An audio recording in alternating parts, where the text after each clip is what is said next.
Bienvenido al podcast de Pásatelo Eléctrico, sitio de referencia de movilidad sostenible. Sin más dilación, comenzamos con el episodio de esta semana.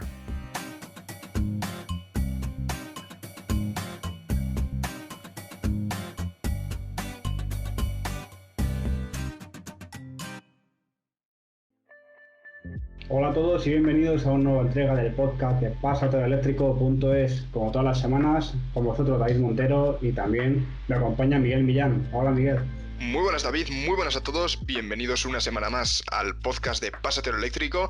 Esperamos que estéis pasando una fantástica cuarentena en vuestras casas y bueno, vamos a empezar con esas noticias. David, ¿qué te parece? Pues exactamente, esa cuarentena que ya parece que sea un poco más flexible, ¿no? A partir de esta semana se puede salir con los niños y creo que a partir del día 2 de mayo, Miguel, vas a poder salir a hacer deporte y todo. Así que vamos a ver si nos lo permiten y esto no vuelve a subir los contagios. Poco a poco no se va restableciendo todo. Y como bien no cuelo, ¿no? No cuelo por un niño de 14 años, ¿no? Te puedes agachar un poquito, ¿no? Bueno, vamos a empezar hablando de Porsche, ya que el Taycan 4S logra 484 kilómetros de autonomía bajo el ciclo WLTP frente a los 327 kilómetros que homologaba bajo el ciclo de EPA, que es el estándar americano, digamos, ¿no?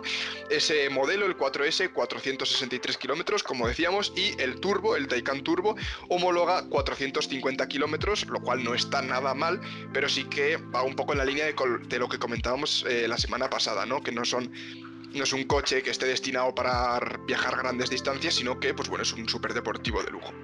Así es, y estamos viendo que por lo menos esa autonomía parece que no es del todo mala, ¿no? Si homologa esos más de 400 kilómetros en ciclo WLTP, en ciclo EPA, depende del acabado, pues va desde baremos de unos 327 kilómetros, algunos a 309, dependerá del turbo, el Turbo S, como hemos dicho, que también Porsche está esperando cuando empieza a vender más este modelo a sacar, han dicho, una versión también low cost. Veremos cuánta autonomía y cuánto low cost es eso, ¿no? Para Porsche.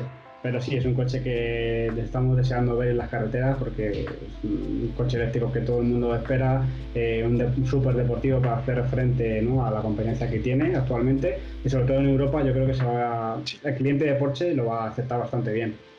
Sí, recordamos esa batería máxima de 93,4 kWh, lo cual está muy bien para ser un superdeportivo y son cifras bastante esperanzadoras, aunque sí que es cierto que se sigue notando la diferencia, ¿no?, entre la rigidez del sistema de medir de las homologaciones americanas, como es el ciclo EPA, que homologa, pues eso, como comentábamos al principio, 327 kilómetros, frente al WLTP, que es un poco más laxo y homologa 484.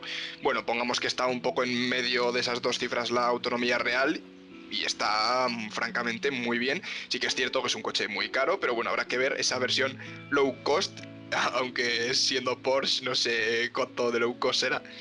De todas formas, Miguel, pues hay que también poner un poco en contexto a los oyentes y decir que casi 400 kilómetros el modelo eléctrico de Porsche pues no está nada mal, porque no te esperes que con un modelo Porsche de combustión vas a hacer 1000 kilómetros. Es más o menos la autonomía que tienen también en gasolina, puesto que son depósitos más pequeños y son súper deportivos. Así que más o menos se quieren, ¿no?, estandarizar tanto el combustible como la electricidad Porsche, y no va a haber diferencia, ¿no?, de quien conduzca su modelo de gasolina o el eléctrico. Sí, al final son motores mucho más potentes que el que podría montar un Volkswagen ID.3, por ejemplo. Son motores pensados para un deportivo, para acelerar muy rápido, y eso también consume más batería que si tuviera un motor pues más sencillito, ¿no? Más un motor eléctrico normal, que es una batería, recordamos, de 93 kWh, lo cual está muy cerca, por ejemplo, de un Model S de casi 100 kWh, ¿no? Entonces, pues bueno, es cierto que está enfocado a un público muy diferente, como comentábamos, ¿no? Pero hablando de versiones low cost, David, ¿qué te parece si hablamos del Peugeot 208, ya que la versión eléctrica acapara el 25% de las ventas en Francia de ese modelo, del 208? No sé si te acuerdas cuando salió este modelo a la venta, Miguel, que estuvimos hablando aquí en el podcast, que se iba a vender muy bien en Francia, sobre todo porque tiene mucha aceptación los modelos de su país. Y cuando dijimos que no iba a ser excesivamente caro la versión eléctrica, siempre dijimos que iba a tener buena aceptación en Francia. No sé si también gran parte de esta venta se debe a que nos lo podrá confirmar alguna persona que viva en Francia, como Saúl, por ejemplo, que se está utilizando para car sharing en el país. Sí. Pero sí que es verdad que un coche emblema del país, la marca emblema Peugeot, y que el 25% de las ventas de ese modelo ya sean eléctricas, pues quiere decir que vamos por buen camino. Pues sí, son en concreto 22.600 unidades, lo cual son muchas unidades. Le colocará bastante bien posicionado en la lista de ventas de vehículos eléctricos de Francia. Vamos a repasar un poquito esas características si quieres, David.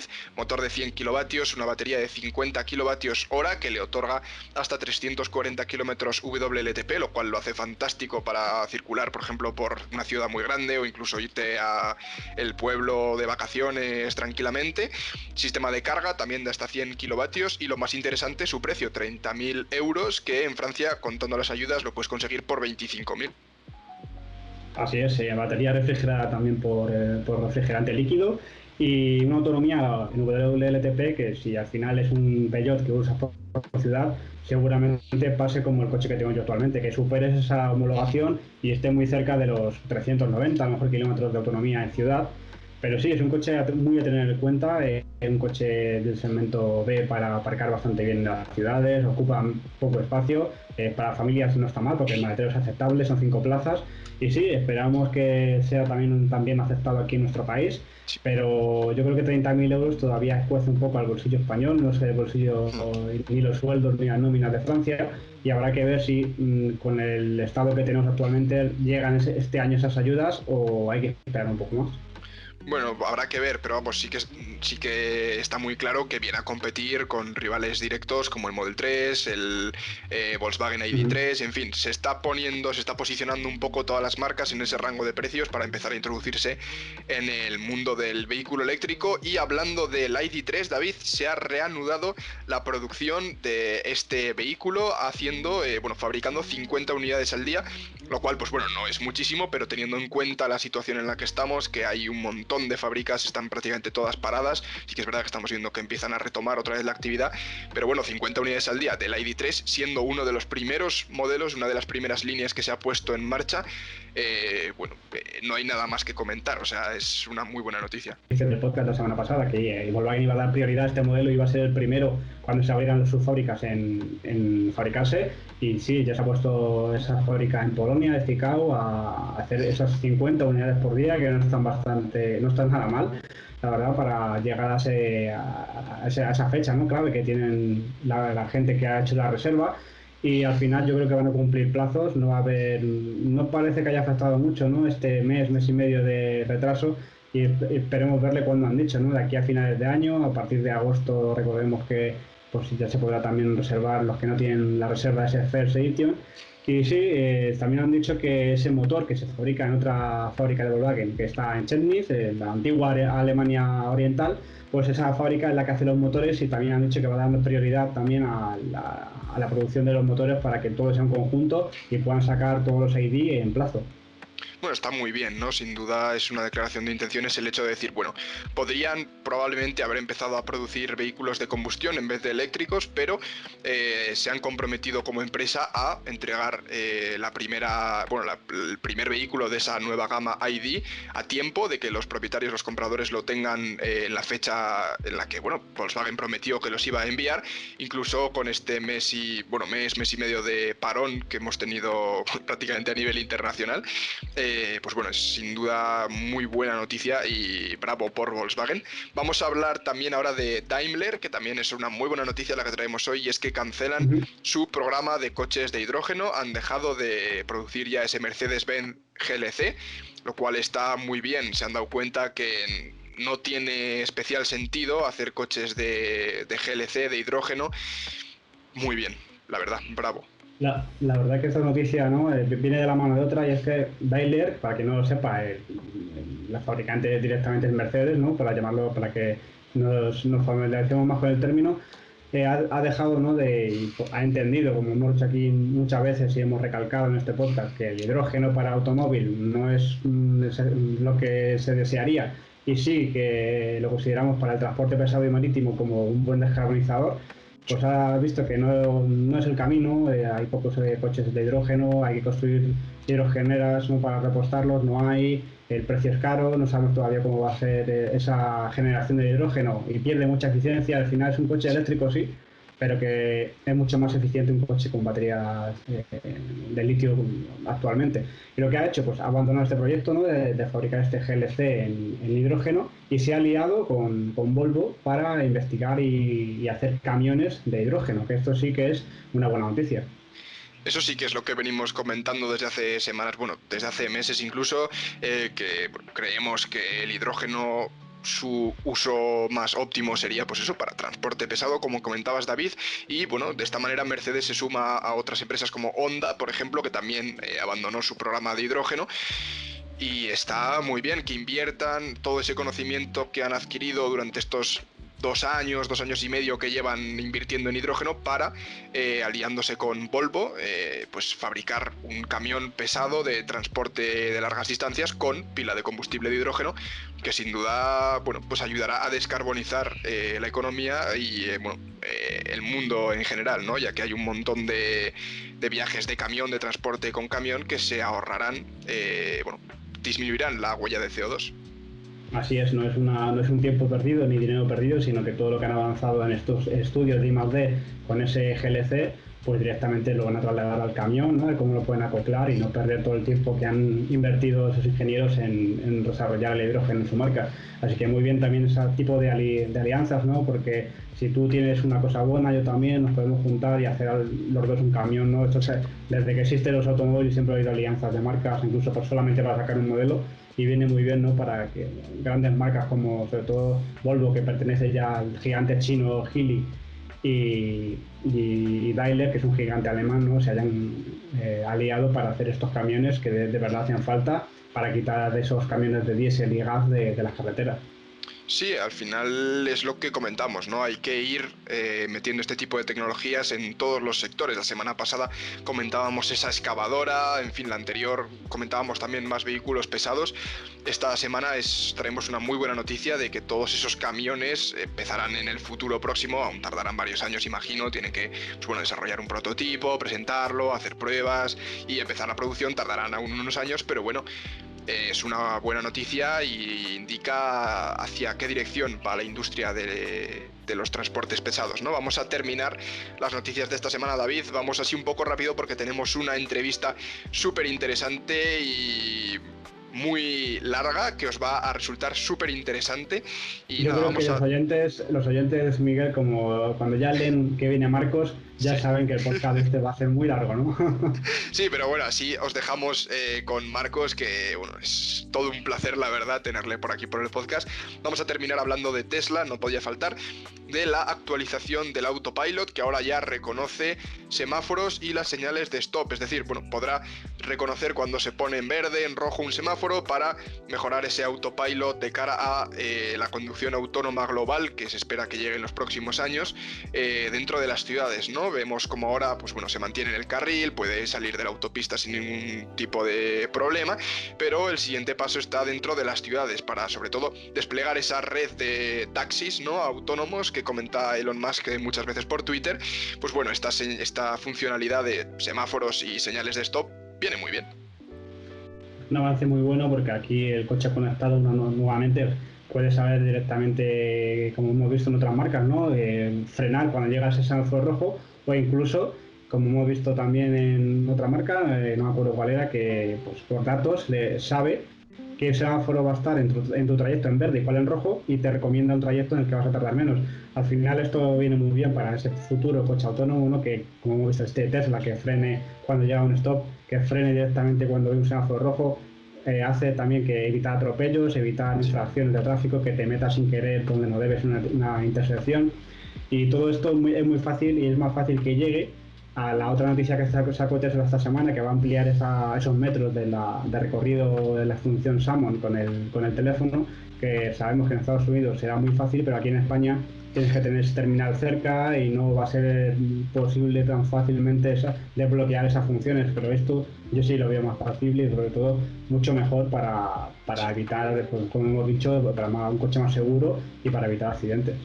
Sí, al final has comentado una cosa muy interesante, David, el hecho de que, por ejemplo, podrían conectarse los coches autónomos con la red de la ciudad y ver en qué momento va a estar en rojo, en verde cada semáforo, cuándo va a pasar un tranvía, cuándo va a pasar un autobús, y de esa manera todos los coches coordinarse entre ellos para optimizar el transporte, ¿no? Reducir el tráfico y hacer que todo vaya mucho más fluido, sin tener que esperar grandes y largos atascos, porque este semáforo está en verde, este en rojo, ahora pasa el tranvía, ahora este que tiene prioridad, el otro que no.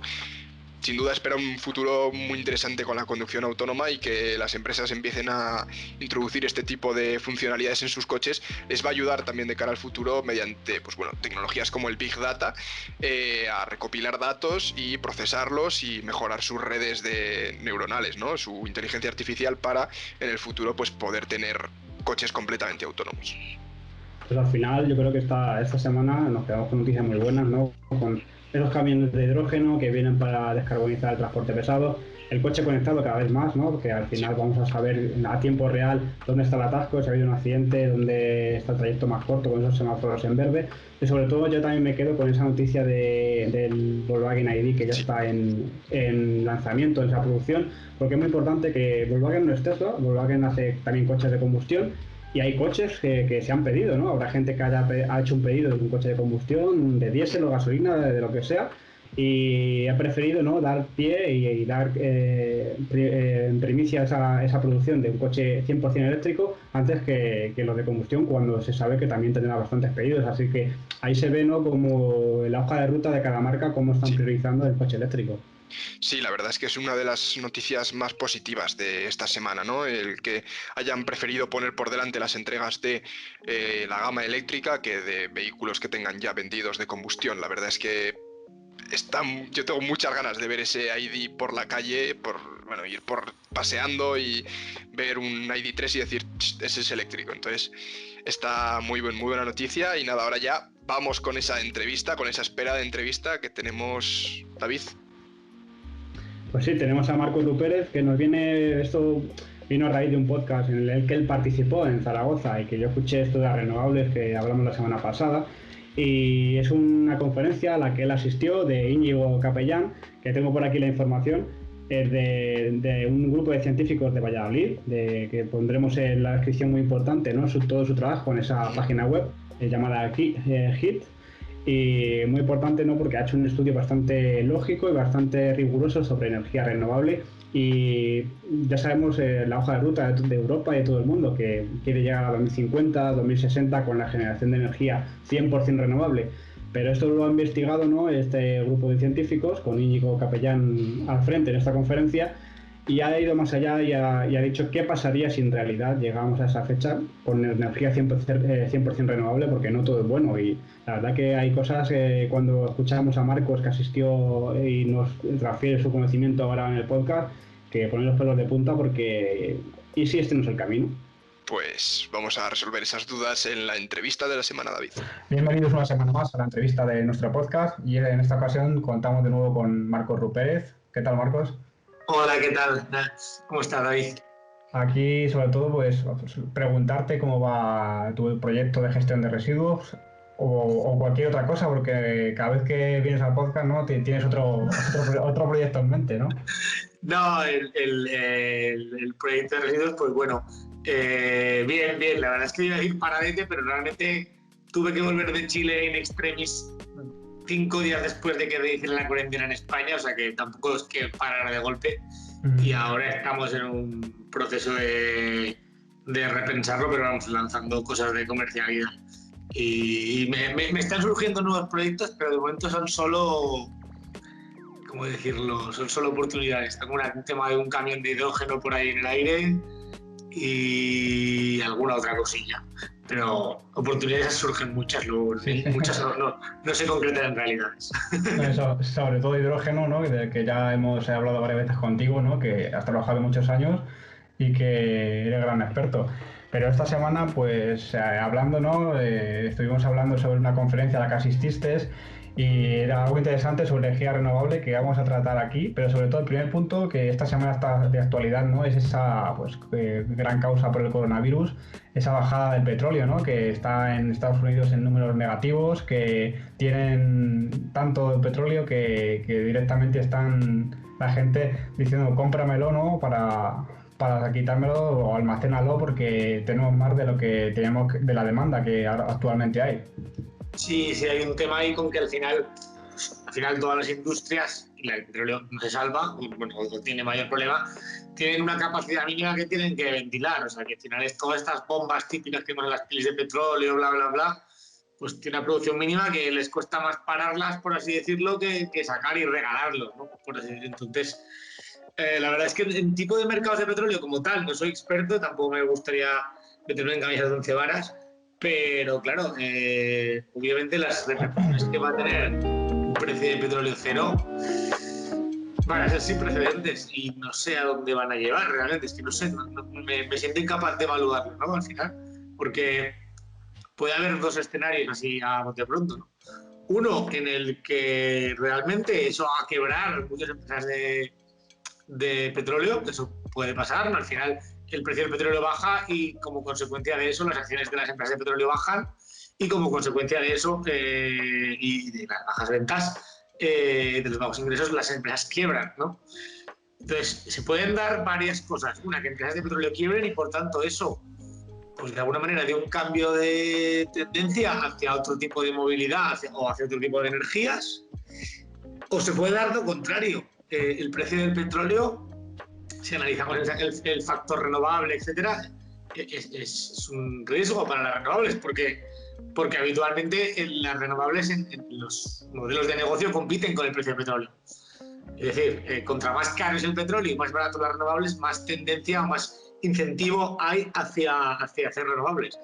Y al haber el precio del petróleo tan bajo, pues habrá que ver qué influencia tiene, cómo reacciona el mercado, porque igual puede ser que el mercado reaccione y diga, oye, pues menos renovables, y ahora el petróleo es barato.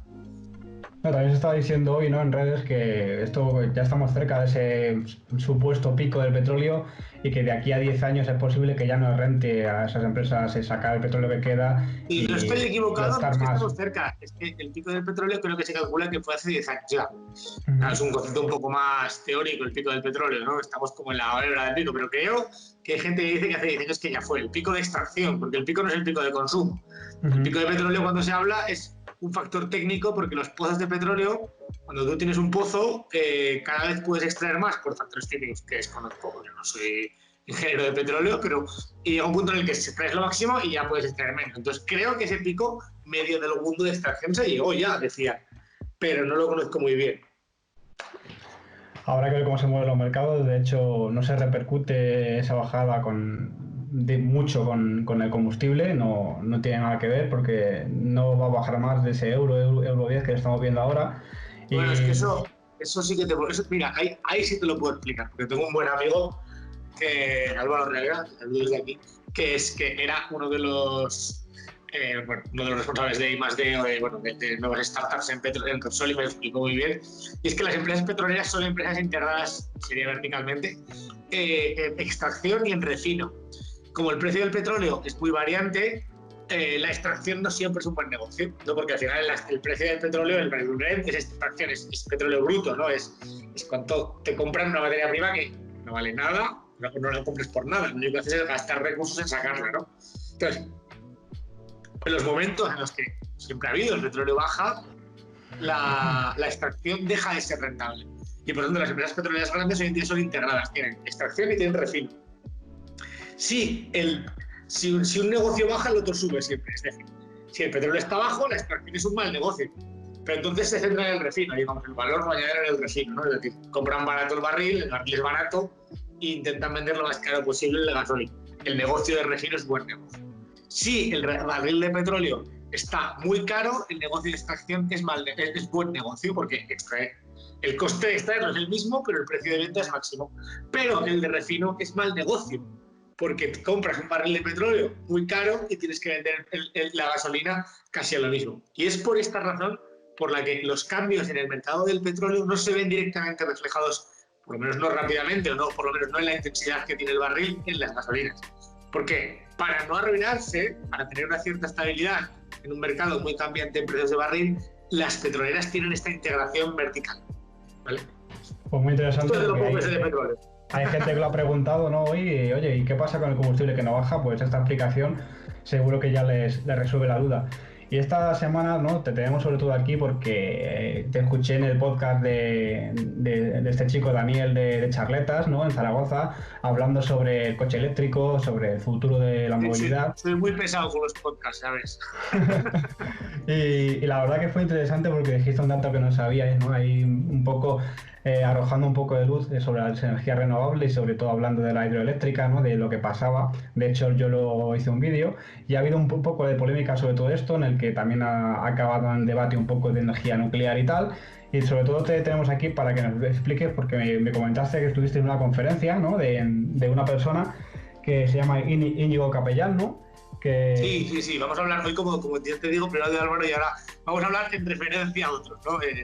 Esto es una persona que es Íñigo Capellán, espero que me permita referenciarlo aquí, que estuve hace unos meses en una conferencia suya y me dejó bastante impresionado. Yo soy una persona que las conferencias las da, es un poco hipócrita esto que voy a decir, o egoísta, pero yo doy conferencias pero odio recibirlas, es decir, tengo un déficit de atención y me cuesta mucho, no digo que lo tenga diagnosticado, digo que lo tengo yo, me cuesta mucho atender a alguien si no me interesa mucho lo que dice, y recientemente fue una conferencia de Íñigo y me pareció una muy clever conferencia con datos muy interesantes que se llamaba ¿Cuándo las energías renovables pueden ser no sostenibles? ¿Vale? O sea, como una especie de análisis crítico con números. Este chico es es una persona, un investigador del Departamento de Economía y Sistemas, que es muy interesante porque mezclan la economía con los recursos. Es como un departamento de la Universidad de Valladolid en el que mezclan economistas con gente que sabe, digamos, de técnica en recursos para generar modelos económicos. Cuando digo modelos económicos, es modelos económicos, es modelos de ordenador, es números, es simulaciones, no es que den su opinión, no dan su opinión. Dicen lo que sus modelos les dan. Que y es muy importante que todo el mundo da su opinión. Muy importante también, ¿no? Que no pertenezca, por ejemplo, pues a ninguna nuclear, a ningún otro tipo de energía que quiera atacar a renovables, sino simplemente con números ha visto hasta qué punto puede pasar algo con las renovables y si vamos muy rápido hacia ese futuro 100% renovable, ¿qué puede pasar, no? Correcto. De hecho, él planteaba, pues, por un lado planteaba el hecho de que, bueno, pues que él plantea todo a nivel muy socio, ¿no? O sea, cómo funciona la sociedad o cómo reacciona la sociedad, analizadores socioeconómicos. Y uno de ellos, bueno, un principio que tenemos que saber es que la necesidad de energía que tiene el petróleo no existe nada conocido que la vaya a tener, ¿vale? En realidad, ¿no? Porque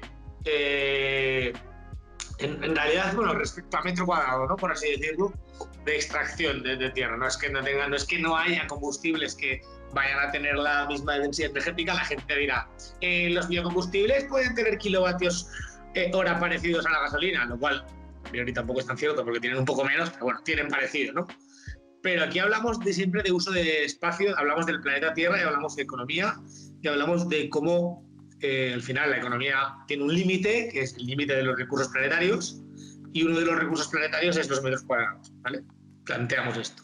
Entonces, si planteamos esto, nos damos cuenta de que la eficiencia o la densidad, no, sería la densidad por metro cuadrado que tienen los metales, los combustibles fósiles, no se va a volver a repetir probablemente en la historia, ¿no? Habría que ver si la nuclear es una salida. Aquí no hablamos de esto hoy, pero bueno, podemos hablar luego, porque esa sí tiene bastante densidad energética, pero el resto de energía que se plantean tiene unas densidades energéticas respecto al suelo, a uso de suelo, ínfimas. Hablamos de que tengo aquí unos datos delante, que los vatios eléctricos, los vatios que se pueden sacar por metro cuadrado es una referencia. Con un combustible fósil son como 150, ¿vale? Quedaros con ese número. Pero es que en solar la teoría máxima son 25 y la realidad son 4 respecto a 150. Pero es que en eólica la realidad son 2. Pero es que en biocombustibles, en los famosos biocombustibles, que mucha gente te dice son la solución, los biocombustibles son la hostia, simplemente sustituir el petróleo por biocombustibles y ya está. Los biocombustibles en esta eficiencia de suelo tienen una eficiencia de 0,073. Y cuidado también con esa, si es de palma o de soja, ya hemos visto qué genera ese biocombustible, que hace más Bueno, al perjuicio que otra final cosa. el problema viene de que al final, digamos que un biocombustible no deja de ser una energía solar. Es decir, no deja de ser transformar energía del sol en energía química, ¿no? En lugar de hacerlo a través de una unión PV de estas, de las placas solares, como si fuera un diodo, para que nos entendamos, de fotoeléctrica, se hace a través de las plantas, no sé la verdad, de fotosíntesis de las plantas, ¿eh? Pero lo que se hace es usar la fotosíntesis como ese método de transformación. Y la fotosíntesis es muchísimo, muchísimo menos eficiente que una placa solar. ¿Vale? Muchísimo menos eficiente. ¿Por qué? Pues porque es un factor natural y realmente es más equilibrado, ¿no? O sea, si la fotosíntesis fuera como las placas solares, una planta robaría toda la energía y el suelo moriría, ¿sabes? Entonces, al final eso hace que, por un lado, la fotosíntesis es eficiente y nosotros luego tenemos que extraer con otros procesos la energía de esa planta, que al final la eficiencia por hectárea, la energía que puedes sacar con una hectárea de cultivo, con una hectárea de energía solar, es muy inferior, porque al final hemos dicho que por metro cuadrado se pueden sacar 150 vatios metro cuadrado, pues entiendo que esto se calcula, es un ratio grande, que está calculado, entiendo, por la instalación, ¿no? Por decirlo, la instalación de energía del petróleo es muy pequeña para la energía que saca, el uso de suelo que usa es muy bajo, eso es 150, en solar la real es 4, y en biocombustible es 0,073, es que 0, no tengo ni el móvil aquí para calcularme, es que 0,073, ¿cuántas veces es 2? ¿Sabes lo que decir? Es que es veces, es órdenes de magnitud peor, ¿sabes? Y además, y esto claro, esto llevado a la realidad, lo que se ve es que para suplir cualquier tipo de demanda energética con biocombustibles requiere un montón de suelo. Es decir, si tú quieres, yo qué sé, mover un coche, ¿vale? Tú quieres mover un coche y lo quieres mover, pues ahora mismo, podríamos hacer los cálculos, tú ahora mismo quieres mover un coche imagínate que hace falta 150 vatios, me lo invento, mucho más, ¿vale? Pues según esto, con energía solar, con energía fósil haría falta 1 metro cuadrado de suelo, emplear 1 metro cuadrado de suelo, ¿vale? Con energía, rápido, ya que estamos, como estoy aprovechando que estamos hoy de Skype y tengo el Skype delante, son 150, pero es que con energía fotovoltaica tendrían que ser, en lugar de 1 metro cuadrado dividido para 4, tendrían que ser 37 metros cuadrados. Pero es que con lo otro que son 0,037, con 0,037 o 73, como he dicho, con biocombustibles, que es 0,073, pues 0,073 es aún,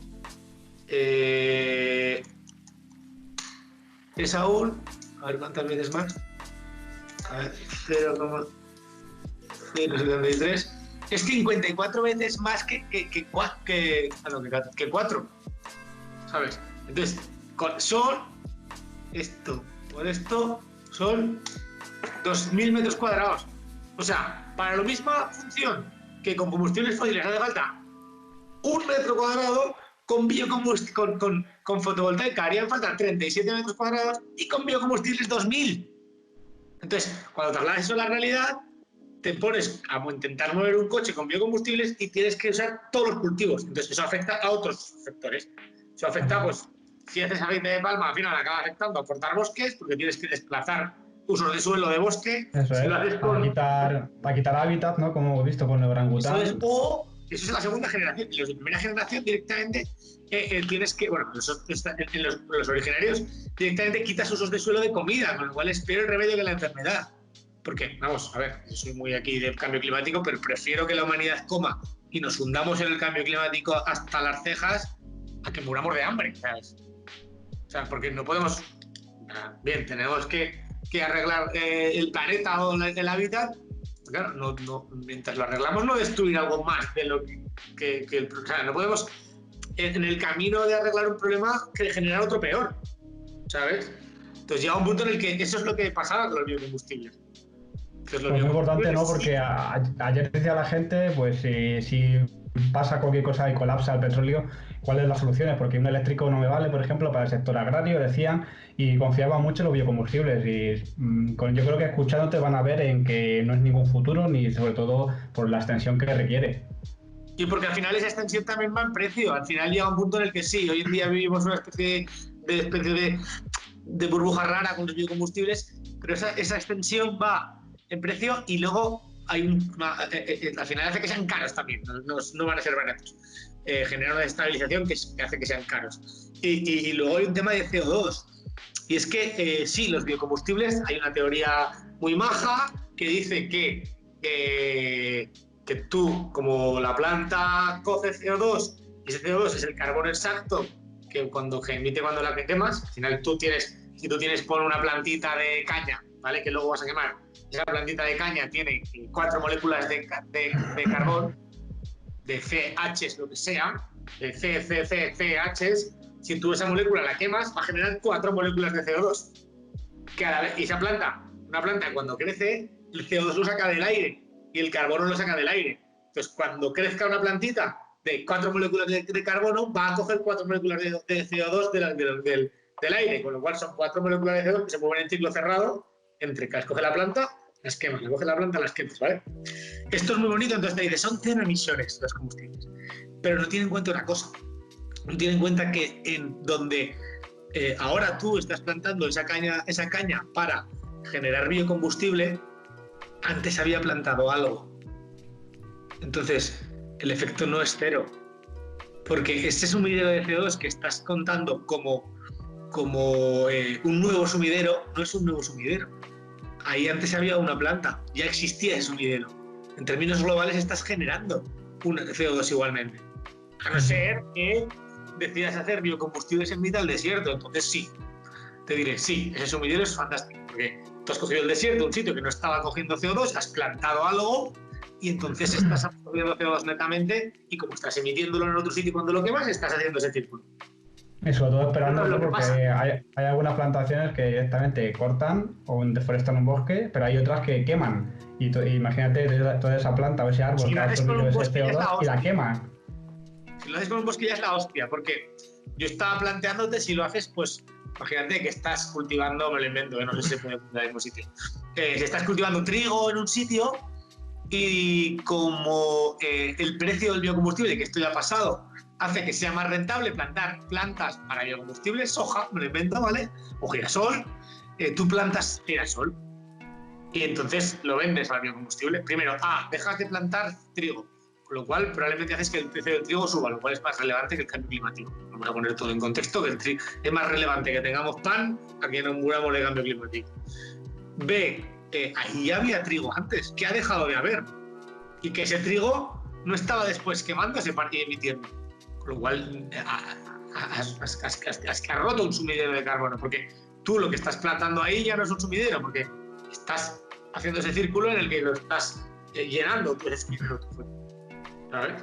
Entonces, esa es la falacia, pero es que ya, si hablamos de que una hectárea que tiene cultivado ahora mismo girasoles, pongamos así, antes tenía árboles, y es la hostia, supongo, porque los árboles por hectárea absorben muchísimo más CO2 que el trigo, con lo cual no solo no estás generando ningún sumidero, porque lo único que estás haciendo es neutralizar ese campo en carbono, simplemente ni coge ni quita, pero es que para neutralizar ese campo en carbono has quitado las plantas que veis que eran un altísimo sumidero de carbono, con lo cual el efecto es claramente negativo para el cambio climático. Sinceramente, para eso es mejor quemar combustibles fósiles. Los combustibles fósiles tienen un problema para el mundo, pero eso es un problema mucho peor. Para el nivel CO2, además, O sea, simplemente a nivel CO2, cortar bosques para plantar plantas, para hacer biocombustibles, es peor que quemar petróleo. Sería una puñetera locura para eso. Para eso quememos petróleo. O sea, yo defendería, si esa es la solución mundial, defendería quememos petróleo, que va a ir mucho mejor. Ya veremos qué pasa. La verdad que ha quedado aquí la postura muy clara. Ya tenemos esos biocombustibles que la gente tanto defiende. También yo creo que por desconocimiento, pues aquí está el qué pasaría, ¿no? Si en vez de petróleo hubiera biocombustibles para alimentar esos coches o esa movilidad de todo el planeta. Siguiendo un poco la conferencia, ¿no? Hemos visto un dato que sobre todo que me ha generado también curiosidad, que es la producción de hidroeléctrica, cómo ha bajado, ¿no? Desde 2014 a 2017. Hay una gráfica aquí que la potencia que generaba ha ido en picado. No sé si esto se debe a eso que hablabas en el otro podcast, ¿no? De que los pantanos aquí para hacer energía eléctrica... No conozco la gráfica. En el de Íñigo. En el de Íñigo, sí. ¿En qué página? No conozco esa gráfica. A ver... Que ha caído en picado la hidroeléctrica, no lo sé, no conozco ese dato. Lo que sí sé es que la hidroeléctrica... Pone producción mensual en potencia instalada en renovables y desde 2014 a 2017 en hidroeléctrica, que lo pone aquí abajo, vemos una curva que va bajando porque se está instalando menos, ¿no? Hidroeléctrica y produce menos porque hay menos. Instalando menos, claro, instalando menos es que al final la hidroeléctrica, pues es que la eléctrica se pone en algunos sitios muy concretos, no es como los molinos. Y lo que hablabas en ese podcast, para la gente que no lo haya escuchado, ¿no? Pues ese problema, ¿no? Que también dije en mi vídeo, que no conocía, y es que, sobre todo en nuestro país, porque hay gente que estaba diciendo que las que hacen en puerto no tienen estos problemas, o si se hace el estudio bien desde el principio, pues hemos visto que ese pantano al final no se puede dragar, ¿no? Que se llena de sedimentos, cada vez la producción es peor. Y también pues incluye, no todo es bonito, las renovables, incluye, si se hacen malas cosas, desastres naturales como... Bueno, a ver, es que dejamos clara una parte. La hidroeléctrica no es, la gran hidroeléctrica no es una energía renovable. Y lo digo con todas las palabras sin tratarme ninguna, ¿eh? La gran hidroeléctrica no es una energía renovable. Porque renovable implica que es renovable en el tiempo, que es infinita, por así decirlo, ¿no? Que tú, de ese... concreto metro cuadrado, volvamos a los metros cuadrados, puedes extraer 1000 años de energía y seguiría todo igual, ¿no? Eso es lo que pasa con la energía solar y con la viento. Tú puedes... Sí, la gente se confunde, yo creo, porque dicen que el agua es infinita, pero generar esa energía del agua en determinado sitio no es infinito, claro. El agua no es infinita, pero sí, bueno, es infinita, porque al final depende del sol. Igualmente, al final el vapor del sol calienta el mar, el sol sube, al final no deja de ser de nuevo otra forma de extraer energía del sol, como todas las de las renovables, ¿no? El problema es que los pantanos se colmatan. Entonces, que la vida útil de una hidroeléctrica son 100 años y no se puede volver a poner, porque te dirán, la vida útil de un panel son 25. Sí, pero quitas el panel y en ese metro cuadrado pones otro, y quitas el panel y pones otro, y así infinitos veces lo puedes hacer, ¿sabes? Igualmente con un molino, pero es que en una hidroeléctrica no. Y la gente dice, draguemos el pantano. No tengo ni idea de los números, pero la gente no sabe lo que es un pantano. O sea, un pantano es un valle entero lleno de tierra. Eso no creo que ni económica, ni ecológicamente saliera rentable. La huella de carbono, ni la huella ecológica, ni el coste económico de dragar un pantano para volver a poner todo eso. Y habría que ver dónde echas esa tierra, porque para dragar un pantano, que es una montaña boca abajo, hay que crear una montaña boca arriba en otro sitio. Es una burrada que no se hace, simplemente. Y cuando un pantano se colmata, bueno, para que la gente nos entienda, colmatar es que al final, en las riadas, el agua va trayendo tierra, tú al final haces un agujero, no haces un agujero, tapas con una presa y, digamos, creas un agujero, y ese agujero se llena de agua, ¿no? Y lo que pasa es que el agua con ello trae sedimentos, trae tierra. Entonces, con el paso de los años, 50, 100 años, 150, poco a poco ese agujero se va llenando, al final el pantano acaba siendo una llanura que queda a la altura del nivel del agua y por tanto ya no cabe agua. Y por tanto ya no hay pantano, ya no hay hidroeléctrica. Y por tanto ya se acabó, ya no es renovable. Tiene una vida de 100 años.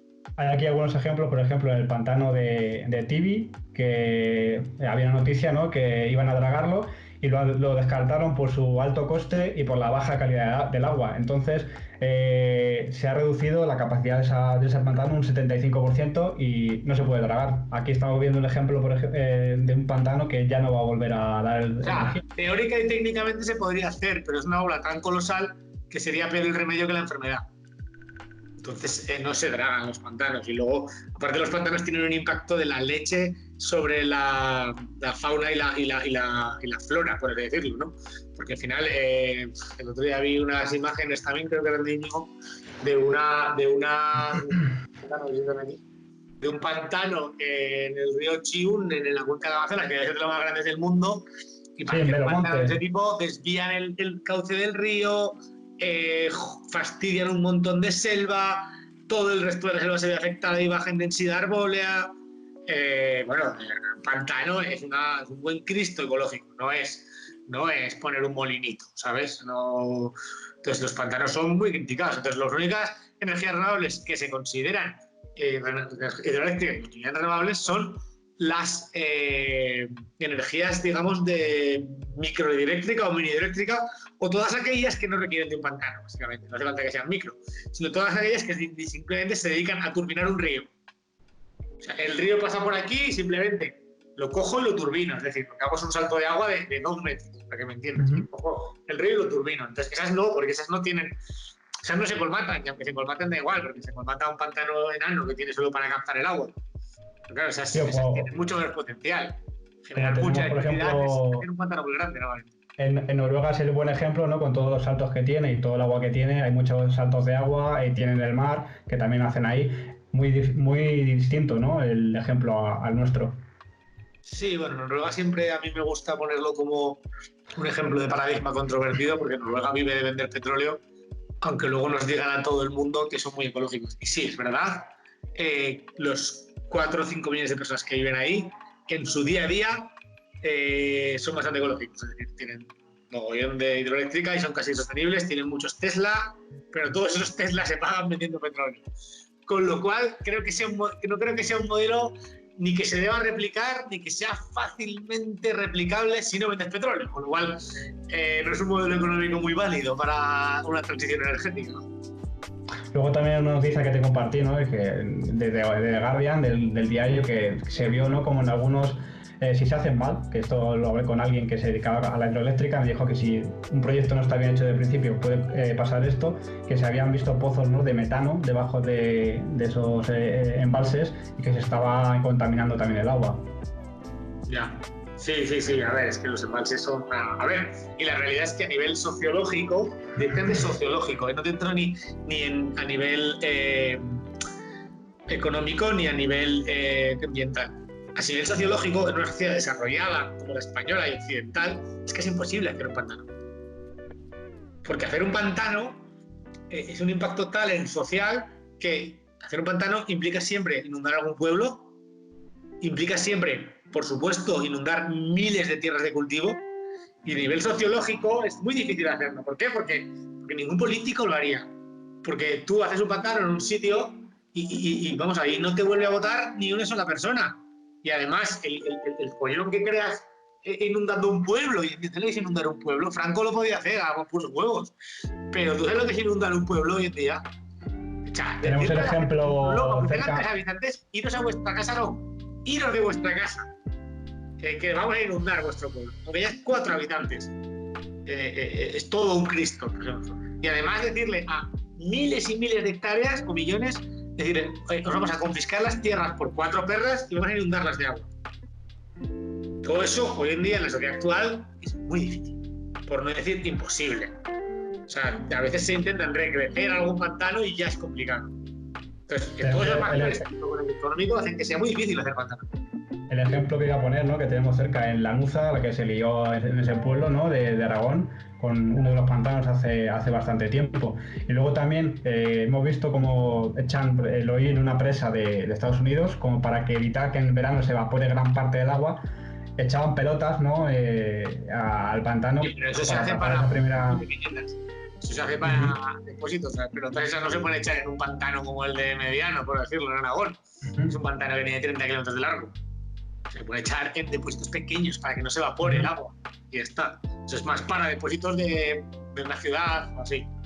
Así es. No, pero lo que decían es que para generar fabricar esas pelotas ya se había producido más CO2, ¿no? De lo que luego renta esa energía renovable del agua. Eso está. Es todo muy difícil. No hace falta ni ni calcularlo. La cantidad de pelotas que hacen falta tiene que tener un impacto de la leche y las pelotas no tiene sentido. En el caso de, hablando ya de otras energías como la eólica o la solar, ¿qué se decía en esta conferencia? Y sobre todo porque hay empresas de renovables o empresas que se dedican a renovables y a la solar que dicen que ya no están tan lejos, ¿no?, de generar mucha más potencia de la que hacía hace 5 años. ¿Y cuándo crees que en realidad pues esos paneles solares tendrán buena eficiencia? ¿Y cuándo sería correcto dar ese salto a las 100% renovables, por ejemplo, en nuestro país? Porque hemos visto que si no, vamos poco a poco, se puede colapsar todo, ¿no?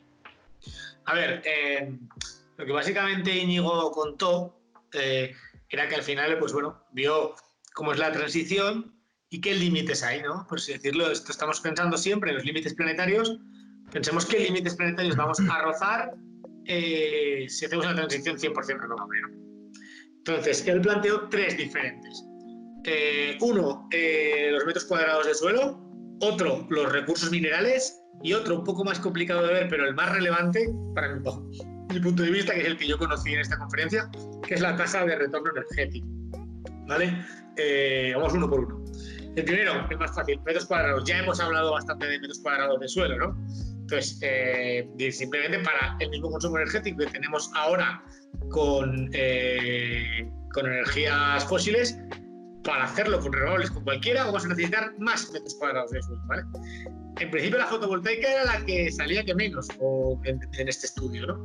Pero bueno, si vemos la que menos, y aquí, por ejemplo, él calculó cuánto si hiciéramos toda la energía de un país fotovoltaica sin entrar en los requerimientos de almacenar, etcétera, simplemente energía, ¿vale? O sea, un poco a pelo, sin entrar mucho criterio técnico, solo en estadística, pues España no tendría demasiado problema. Pero es que países como Holanda tendrían que poner el 60% de todo su territorio en paneles. Pero es que Malta el 50%, Bélgica el 30%, Inglaterra el 30%. Y cuando hablamos de estos porcentajes de territorio, vamos a poner Inglaterra, que es un caso menos... Joder, pues que al final Holanda te dirías que es muy pequeño, por ejemplo, pero pongamos Inglaterra. Es que un país como Inglaterra, actualmente, si decimos que el 30% tendría que ser panel, actualmente, ¿cómo está distribuida su territorio? Pues mira, actualmente Inglaterra tiene como entre pues no sé, debe ser como un 10%, un poquito menos, en casas, ¿no? Al final, hecho por el humano. Otro 10% en tierra forestal. Luego un 30% en cultivable, en cultivos, y otro 30 o 40 lo que queda son pues eso, grass woodland, somos una mezcla de praderas y bosques, ¿no? De naturaleza viva, ¿no? Entonces, si vas a poner un 30% de paneles, ¿a quién se lo vas a quitar? Esa es una pregunta interesante que habría que hacer. ¿Se los vas a quitar a tierras de cultivo? ¿Se los vas a quitar a bosques o se los vas a quitar a praderas y bosques también? A alguien se los vas a quitar. Sí, en un país como España, este dato sale un 3%, entonces, pues bueno, es más irrelevante plantearnos a dónde se lo quitamos, a quién se lo quitemos, a quién se lo quitemos será poco, ¿vale? Porque además este dato es incluyendo lo que hace falta extra. Si ponemos paneles en todas las ciudades, o sea, no vale decir, no se los quitamos a nadie porque los ponemos en la ciudad, en los tejados. No. Este dato es lo que hace falta, aparte de asumir que todas las ciudades están todos los tejados llenos. ¿Vale? Entonces, los humanos, digamos, como siempre, le vamos ganando trozo a la naturaleza, que eso es un problema también. Entonces, pues, lo que hay que decirle es que la transición renovable implica ganarle otro trozo a la naturaleza y gordo. Entonces, sí, transición renovable, pero ese criterio habría que estudiar muy bien dónde se pone. ¿Qué trozo queremos robar? No cualquier trozo vale. Porque las solares no son una maravilla y valen a cualquier precio. El fin y luego, Marcos, por ejemplo, si quitamos ese 30%, como dices, a Inglaterra, de momento, no sé hasta qué punto la energía solar es intermitente. Directamente cuando no hay claridad o cuando no hay sol, no hay energía. ¿Hasta qué punto también se puede almacenar esa energía para todo un país, para toda una ciudad? Esas baterías pues también lleva pues, una fabricación. Actualmente, bueno, esto ya es mi opinión, ya no es parte del estudio, porque el estudio no plantea los temas técnicos, bajo mi punto de vista, actualmente simplemente no se puede. O sea, no se puede. No hay un método actualmente ni ecológica ni económicamente viable de almacenar energía a gran escala más allá de las centrales de bombeo. Y las centrales de bombeo, como hemos dicho, están muy limitadas, no es una solución real. Y 4 cositas, porque hay hidrógeno, sí, hay baterías de litio, pero todo eso es muy complicado aplicarlo a una escala de un país entero. Tanto baterías como hidrógenos para almacenar energía. Puede hacer, pero no sé si será el remedio que la enfermedad también. Entonces, básicamente hoy en día yo creo que la mejor solución sería instalar una sobrepotencia renovable y tener un backup de gas de momento y ir viendo cómo evoluciona la tecnología. Una sobrepotencia me refiero a tener instalado el triple de lo que hace falta. Y por tanto, aunque haga poquito sol, que te dé. Algo así, ¿no? Pero bueno, en cualquier caso sí, un 100% renovable, pues técnicamente es muy complicado, pero es que en este estudio que te estoy hablando, yo técnicamente, o sea, te he podido hablar otras veces o conozco bien cuáles son los problemas, eso ya los conocía. Eso es, pues bueno, con tecnología se supone que llegaremos quizás a solucionarlos en un futuro y que ahora mismo vamos dando pasos con ciego hacia que eso se solucione y puede que se solucione. Es que este estudio no habla ni siquiera de eso, habla de los recursos que hacen falta, ¿sabes? Suponiendo que eso está solucionado, o sea, no entra en esa discusión, suponiendo que eso está solucionado, entra en problemas que genera lo que ya tenemos hoy, ¿sabes? Por ejemplo, aquí habla muy concretas como que hay factores que no se tienen en cuenta. O sea, si tú pones muchos molinos en una zona, la temperatura de la zona sube, porque paran el viento, por ejemplo. Eso son, y lo contaba como factores secundarios que no se tienen en cuenta, ¿sabes? Entonces, ahora llegamos ya a los minerales, ¿no? Que esto es una de las grandes cosas. Entonces, la transición renovable requiere minerales, muchos minerales, ¿vale? Nuestra economía actual, nuestra economía antigua, digamos, de la revolución industrial, no requería de tantos minerales, o por lo menos requería de minerales más fáciles, ¿no? Que la revolución industrial es que necesitó mucho hierro, básicamente, ¿no? Se podría hacer así, un brindis al sol un poco a pelo, mucho hierro, y el hierro es una cosa muy abundante en el planeta, mucho aluminio, muchos metales, ¿no? Pero metales de los normales, aluminio, hierro, no sé qué, estos son metales muy abundantes, ¿vale? Pero es que la transición renovable ya empieza a requerir de cosas, hoy en día nuestra sociedad requiere cosas ya más raritas, ¿no? Las llamadas tierras raras, metales ya no tan abundantes como el cobre, el aluminio, metales ya menos abundantes, ¿no? Pues claro, si toda nuestra economía actualmente sigue basada aunque entendamos, en revolución industrial a nivel energético, ¿no? En cosas de hierro muy gordas, en carbón, calderas de hierro muy gordas, en todo, cosas de hierro muy gordas, pasa a esta nueva tecnología que es muy intensiva en cosas ya más raritas. Pues bueno, lo que se estudió aquí es un poco, vale, pues vamos a ver a dónde llega. Y esta gente hizo un modelo energético y dijo, bueno, vamos a decir cuánto vamos a... O sea, vamos a decir cuánta energía necesitamos y entonces vamos a calcular cuánta energía, cuántos materiales hacen falta para un molino eólico, para una planta fotovoltaica y para un coche eléctrico, etcétera, ¿vale? Y vamos a ver qué recursos hay en el mundo. No sé si alguna vez estáis familiarizados con lo que son las reservas y los recursos, ¿no? Las reservas en el mundo son pues todo aquello identificado que existe. Por ejemplo, el petróleo se habla mucho, pero existe para todos los materiales. Pues se dice que hay tantas reservas de petróleo en el mundo. Eso quiere decir que se sabe que tiene identificados pozos petrolíferos que dan a tal cantidad de petróleo, ¿no? Entonces, pues, en el mundo seguro tenemos una reserva de petróleo en toda la biosfera de tanta cantidad. Eso seguro, porque eso lo tenemos identificado. Podríamos llegar a extraerlo a una rentabilidad económica. Dentro de esas reservas hay una parte que no es rentable económica. Se sabe que está, pero está, me lo invento, a 10 kilómetros de profundidad no se puede sacar, ¿vale? Y luego hay una parte que son recursos, que eso es como, bueno, pues asumiendo que hemos encontrado esto, creemos que quizás como máximo podríamos llegar a encontrar todo esto, ¿no? Pero ahora mismo no sabemos si esos recursos los hay o realmente solo en las reservas y no vamos a encontrar nada más, ¿no? Entonces es una estimación.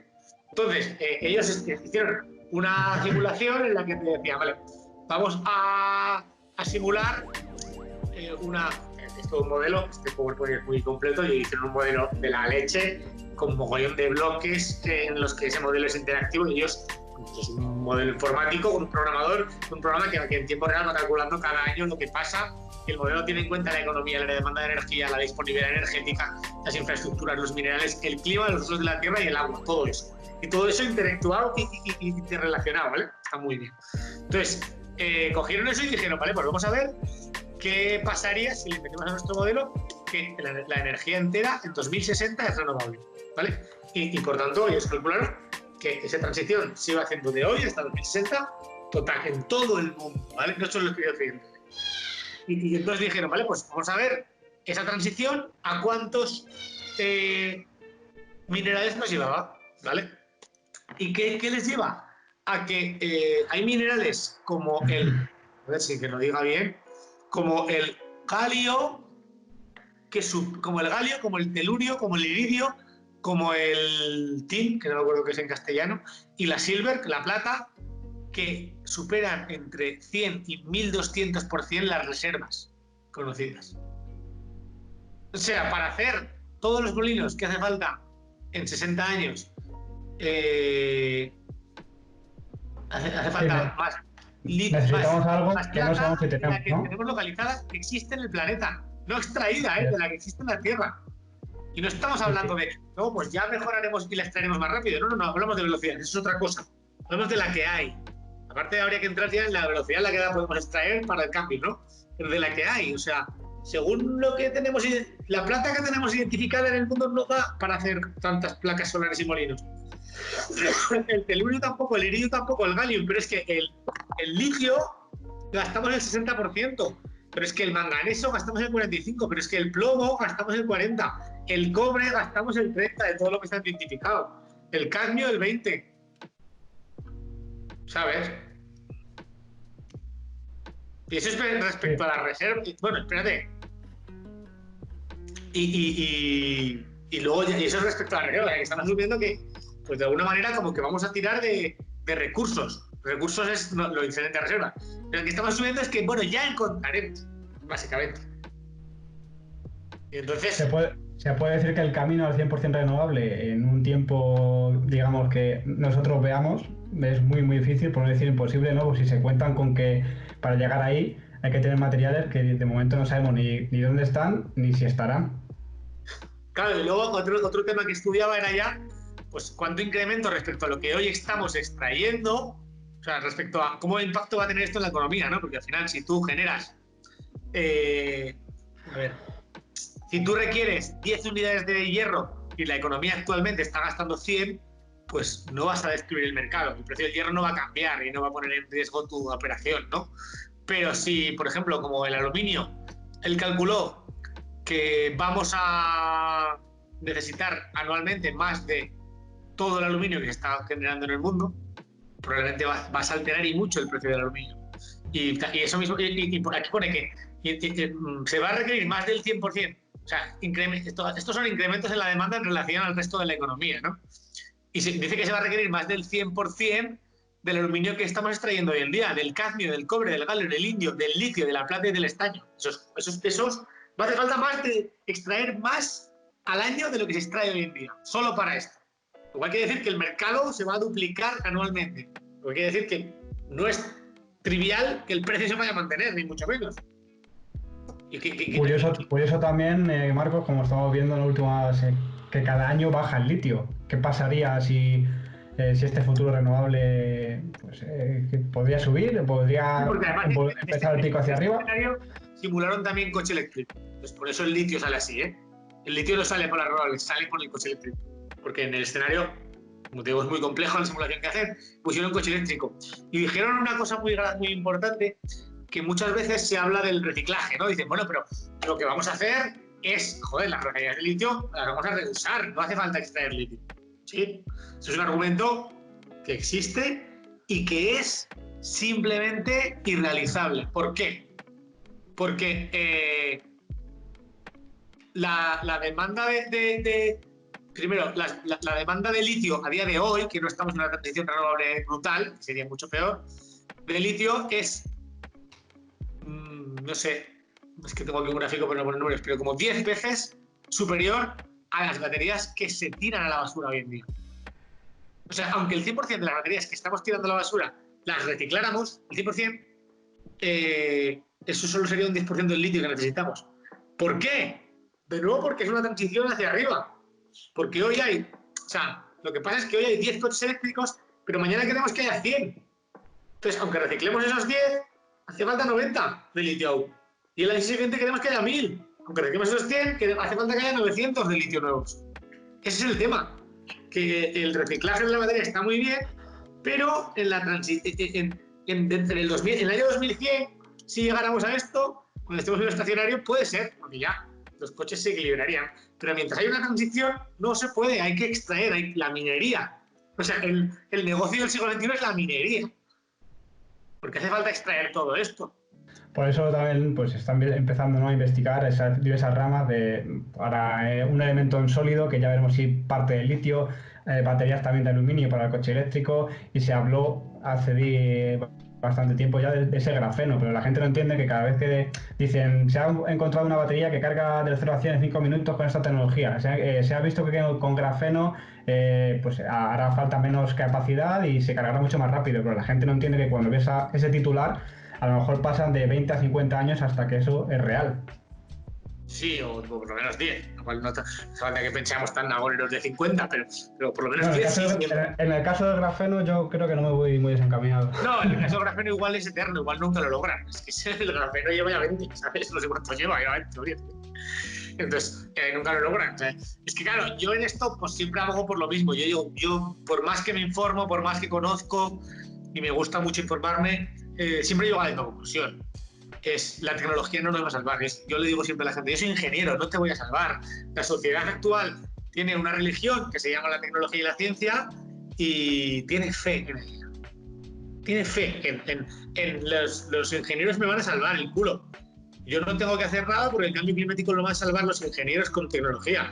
Yo no tengo, no tengo que hacer nada porque los ingenieros me van a salvar como me han salvado siempre. Y esta vez no. Porque esto lo que te estoy diciendo dicen que no. Que no hay recursos, que los ingenieros no te van a salvar por mucho que inventen, ¿sabes? Que no. Y que lo que tienes que hacer es un cambio en el modelo de consumo. Y por ejemplo, en el caso de movilidad, en el que estamos hablando, es muy claro. Lo que no tiene que... a nadie en su sano juicio, y el que se le pase se lo voy a quitar, la idea de que tener un Tesla Model S P100D es algo ecológico. No lo es. Es más ecológico tener un Clio gasolina de 80 caballos. Y no hago ningún cálculo, es obvio. Es obvio que un coche que vale 100.000, no, 150.000 euros los vale por algo. ¿Y por qué los vale? Porque necesita muchos recursos para conseguirlo. Y además es un coche que pesa 2.000 kilos. Respecto a uno que pesa 1.000, necesita muchos más recursos para moverse. Es así, da igual la tecnología. Entonces, yo siempre digo que en movilidad es muy claro. Hay que moverse menos. Hay que moverse más despacio. Hay que moverse en vehículos más pequeños y hay que moverse más despacio. Todo eso a la vez. Hay que moverse menos, es decir, al final, ¿cuál es la solución a un problema? No hacer esa actividad. Contra menos te muevas, pues es que hoy en día es absurdo que se hacen reuniones. Yo qué sé, yo me acuerdo hace años que fui una vez a Holanda en el día para volver a una reunión. Digo, estamos tarados.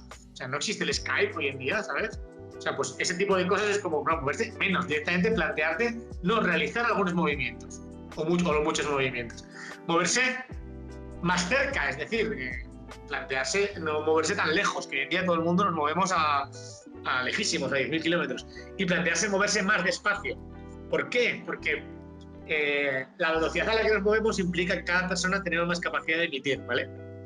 Porque hay un factor que se habla muchas veces y es las emisiones por kilómetro, ¿no? Y claro, el avión no sale mal en emisiones por kilómetro, pero no tan mal, ¿vale? Porque realmente lo que pasa es que al final, imagínate que yo tengo un Mustang Continental GT, y eso debe contaminar 200 gramos por kilo a los 100, una barbaridad, ¿no? Yo digo, esto es súper contaminante y probablemente en contaminación por kilómetro, pongamos, no lo sé, pongamos que sale peor que un avión, mucho peor. Y te dirán, hostia, es mucho peor ir en Mustang Continental GT que en avión. Y yo digo, no, ¿por qué? Porque pongamos dos personas, ¿vale? Hay un factor que la gente no entiende y es el tiempo. ¿vale? El tiempo es lo que limita, ¿no? Lo que puede contaminar a una persona. Entonces, una persona en su día a día tiene 24 horas. Pues si tenemos 2 personas, tú me dices, ¿quién es más ecológico? Un tío que se pega todo el puñetero día, 8 horas, no 24, pongamos 8 horas de horario laboral en un avión, o una persona que se pega 8 horas de horario laboral en un Mustang. Vale, el del Mustang contamina más por kilómetro, pero es que el del Mustang en 8 horas, a 100 por hora puede hacer 800 kilómetros. Entonces, sale pues 200 gramos por 800 kilómetros, me estoy metiendo 200 gramos por kilómetro, bueno, da igual. 200 gramos por kilómetro son 20 kilos a los 100, pues sale 2 por 8, 16, sale 1,6 toneladas. Bueno, no sé si lo calculo bien, da igual. Pero es que el avión va a 1000 por hora. En 8 horas puede hacer 8000 kilómetros. Lo único que pueden 10 repartir más veces esas más de emisiones kilómetros. por pasajero, ¿no? Entonces, claro, la realidad es que contamina mucho más. Porque a la Tierra no le importa los kilómetros que tú hagas. A la Tierra le importan las horas del día, que es lo único que es limitante. Entonces, cada día tú emites mucho más. Por eso hay que moverse menos, por un lado, en vehículos más pequeños, porque contra más pequeños menos contaminan, y más despacio, porque contra más despacio menos capacidad por humano en tiempo tenemos de emitir. O sea, hay que moverse... Todo no... A ver si viene esa utopía del coche autónomo. Si no viene, pues así, a ver si cambiamos el tema de la Claro, movilidad, luego, sobre todo en ciudades con ese coche compartido, ¿no? Otro tema muy importante es el sharing, porque el sharing sí que es un cambio de paradigma total. El sharing ya no es respecto a la energía, porque podríamos llegar a movernos mucho, muy rápido y muy lejos con sharing, y sería lo mismo, pero el sharing sí que abarca el problema que hemos hablado de la minería. Porque al final, para el mismo consumo, digamos, de movilidad, hace falta quizás 10 veces menos de recursos. Básicamente porque yo siempre digo que los coches, por lo menos actuales, son una máquina de mierda. Soy ingeniero y cuando hablamos de máquinas, por ejemplo, de una turbina eólica, hablamos de horas de uso al año, ¿no? Siempre una turbina eólica, no sé, una muy buena, pues igual está funcionando 5.000 horas al año. Todo el rato, a fuego. ¿Sabes? Son 5.000 horas a gas. Imagínate tú, y si hacemos un cálculo de un coche, es una máquina muy mala. ¿Por qué? Porque tú ponte que haces 25.000 kilómetros, que es incluso bastante, usas bastante el coche, ¿no? Le sacas provecho. Ponte que los haces de media 100 kilómetros por hora para hacer un número rápido, ¿vale? Eso quiere decir que tu coche lo estás usando al año 250 horas. Y te informo, amigo, que el año tiene 8.000 y no sé cuántas horas, 24 por 365, tiene 8.760 horas. Esto quiere decir que 250 dividido por 8.760, que estás usando tu coche un 2,8% del tiempo del año. Si haces 25.000 kilómetros, O sea, tu coche está parado. Aquí sale, ¿no?, lo que hemos dicho, ¿no?, que no tiene sentido, aunque sean coches eléctricos, cambiar todo el parque actual por los mismos coches eléctricos, porque al final estamos en las mismas. Sería peor aún. Probablemente sería peor por todo el tema que te he dicho de recursos. Entonces, lo que tiene sentido es, sí, cambiar todo el parque actual por ningún parque y por un parque que es las 10 veces más pequeño de sharing. Y entonces, ¿qué haríamos? Que la usabilidad de un coche, en lugar de ser el 2%, sea el 8% del año. Con lo cual, esos, yo qué sé, 100 kilos de litio, 50 o 20, los que sean, que has extraído y que es un recurso limitado para usarlos, en lugar de extraerlos y tenerlos parados, que es lo que se hace ahora, porque ahora tú coges y tienes tu coche, que son 2.000 kilos de hierro, que es un recurso, y lo tienes parado, no está haciendo nada, está quieto. Y eso implica que, como es mucho quieto, lo que hacemos es extraerlo para usarlo en un 2% de su tiempo solo. Si lo usamos en un 20, extraeremos 10 veces menos de cantidad. Y ya tendremos un problema fuera. Y luego otro tema es el tema de, respecto al coche eléctrico, cuando decía lo de que es una máquina de mierda, yo cuando trabajo en una máquina, de la que sea, puede ser de residuos, puede ser de eólica, puede ser de lo que sea, son máquinas industriales que están preparadas para trabajar, algunas de ellas, 8.000 horas al año, todo el año. Una central nuclear trabaja todo el año, una central de carbón trabaja todo el año. O sea, 8.000 horas sin parar. Vamos a plantear en un coche de los actuales, ¿qué supondría eso en revisiones? ¿Cada cuántas horas llevas al taller tu coche? ¿Cada cuánto se lleva el coche al taller? ¿Cada 25.000 kilómetros? ¿Cada 50.000? Cada 25 yo creo que se lleva, ¿no? A cambiar la... Sí, Una media ahora mismo casi todos a partir de los 30.000 más o menos, con los aceites nuevos. Son 30.000. Sí. Eso quiere decir que lo llevas, si haces 30.000 al año, yo hago 25, hacía antes 25.000 al año, ahora hago menos, lo llevaba una vez al año. Pero es que, eso lo estoy usando 250 horas. 250 horas son 10 días. Si tú un coche lo usaras como yo uso, un ingeniero usa las máquinas, habría que llevarlo al taller cada 10 días a hacerle el aceite, pero es que la correa de distribución que se hace a los 200.000 kilómetros, 1, 2, 3, esto dividido para 100, espera un momento, esto dividido para 24, habría que hacérsela cada 83 días, cada 2 meses y medio correa de distribución. Y además... Asume todos los gastos de revisiones y correas, además. Y el coche, un coche... No, cada 200.000, no, sale cada 100.000 la distribución, ¿no? No, de los nuevos, 240.000, 300.000, vale, depende de qué modelo, pero la otra es no te ha sido mucho. Un coche dura, pues yo qué sé, 500.000 de kilómetros. Esos son 200 días. Hay que tirar los coches cada 200 días efectivos de uso. Ni un año dura un coche, si lo usas todos los días, 24 horas, por así decirlo, ejemplo. Entonces, ¿por qué los eléctricos para sharing? Por 2 razones. Porque, uno, esto, es decir, si tú vas a hacer un sharing, vas a hacer un uso muy intensivo de los coches, los de gasolina vas a tener que cambiarlos cada año, no va a tener sentido. Los eléctricos, aparentemente, con la mejora en baterías y, sobre todo, la mayor parte de sus componentes se van a poder reusar. El motor eléctrico dura millones de kilómetros, los ejes, todo dura, no hay caja de cambios. Entonces, tanto ecológico como económicamente tiene mucho más sentido por este índice de uso. Y luego, otra cosa, y es que un coche eléctrico es muy caro en la inversión, en el CAPEX, que se llama, el CAPEX a nivel de inversiones, en la inversión inicial, y muy barato su OPEX. El OPEX es el coste operacional. Muy barato por 2 razones. Por esta, porque hay que repararlo poco, y muy barato porque la energía cuesta poco. Y porque la energía cuesta poco económica y se hace controlable ecológicamente. Entonces, si tú a un coche le vas a dar un índice de uso muy alto, empieza a pesar muy poco la inversión inicial y mucho la operación, que es justo donde está el coche eléctrico. El coche eléctrico, sin embargo, en un coche de gasolina, la operación pesa mucho. Yo calculo una vez que mi coche, solo en gasolina, me voy a gastar a lo largo de su vida el valor del coche entero. Pues claro, eso con un 2% de uso. Si lo usas por 10, lo que pasa es que el coche de gasolina en sharing es una ruina económica y ecológica, porque claro, tienes que... no hay un factor de escala en el que lo uso más y gasto menos. No, cada kilómetro petróleo. ¿Sabes? Entonces, ahí es donde podemos salvarlo con todo esto del sharing, la minería. Por eso yo soy poco amigo del modelo Tesla, aunque creo que Tesla es una empresa muy dinámica y cambiará. Eso es mi opinión. Entonces, el modelo minería, pues se pasa... Este problema de la minería se mejora haciendo cosas pues, como el sharing. O sea, cosas que son básicamente menos recursos.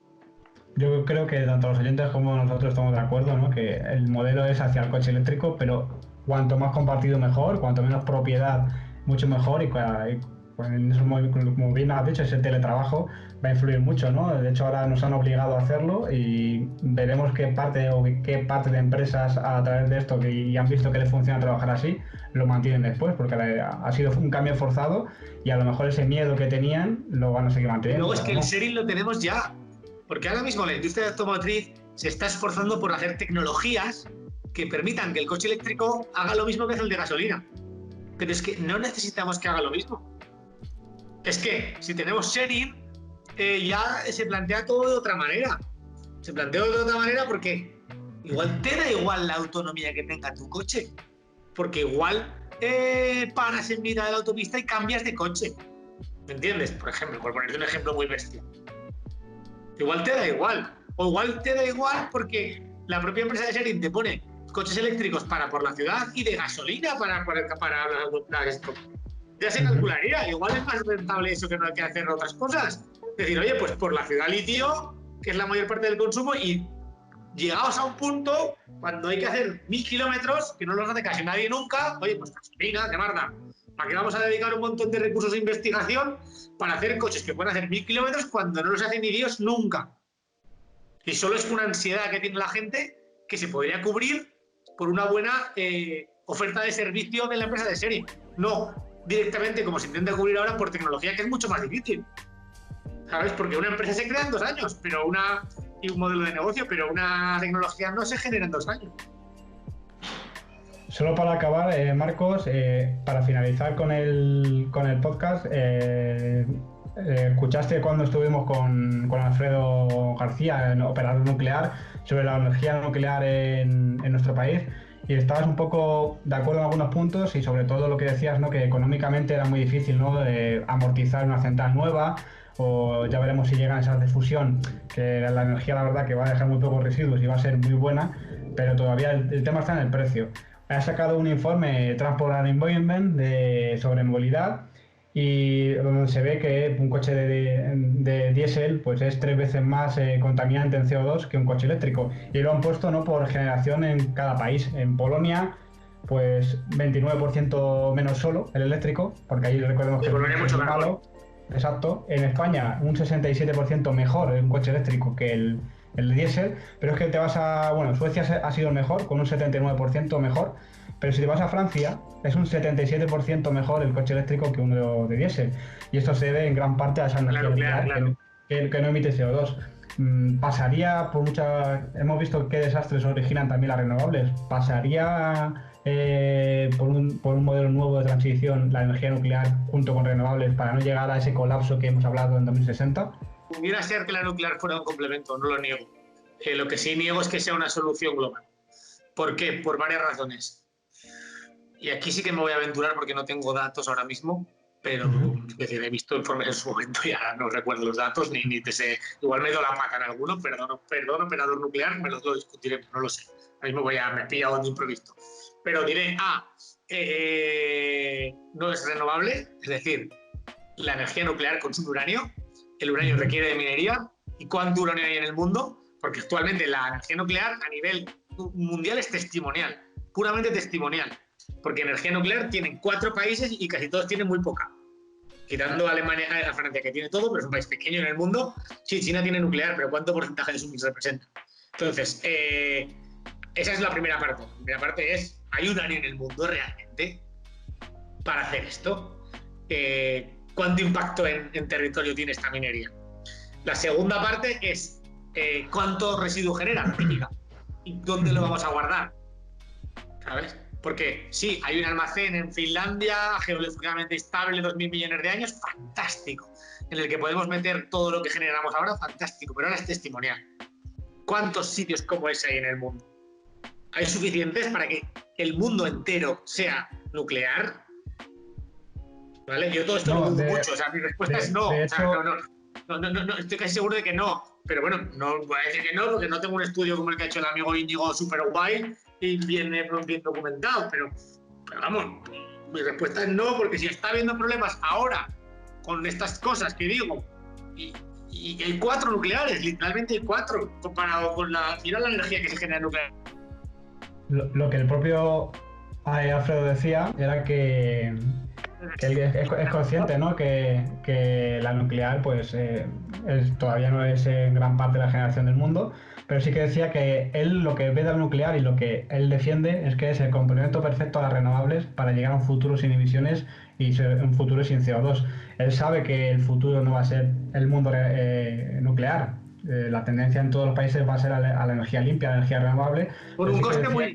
Luego entramos en el punto del coste, que es lo que tú dices. El coste de la nuclear para mí es muy alto y no hace falta que miren muchos números. La realidad es que no se montan nucleares y que si se montan nucleares son con impulso estatal. Se quejan mucho de las subvenciones a las renovables, pero a las nucleares más subvenciones, porque al final es impulso estatal. Ningún inversor en su sano juicio se dedica a montar nucleares, porque las nucleares se amortizan en 40 años. Eso se hacía en la revolución industrial. Hoy en día tú le dices a un inversor que se amortice algo en más de 10 años y te dice que estás loco. Esto de las renovables estoy loco, se amortiza en 7 años. Pues una nuclear se amortiza en 30. En el mundo actual cambiante, ¿qué clase de inversor está dispuesto a regar 40 años? ¿Estamos locos? No lo hace nadie eso, por eso nadie lo hace si no hay un impulso estatal. Entonces, de nuevo es una apuesta de Estado y luego ya sin entrar en el coste de la gestión de los residuos, que es simplemente infinito, porque dura 10.000 años. es incalculable y ya está.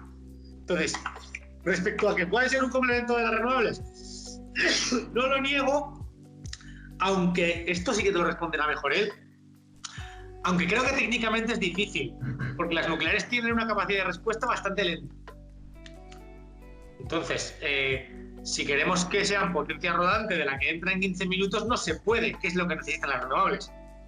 Creo que las tecnologías... No, esto sí que me aventuro, puede ser que sí.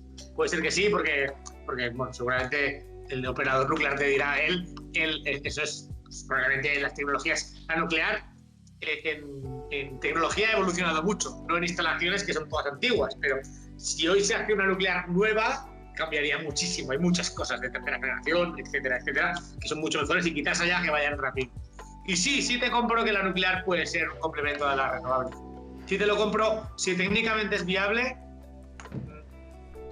No me voy a poner en plan hippie, de vida, casposo, ¿sabes lo que quiero decir? No soy odiante de la nuclear. Simplemente, bueno, creo que no es una solución, pero sí que podría ser un complemento. Nunca lo había visto así.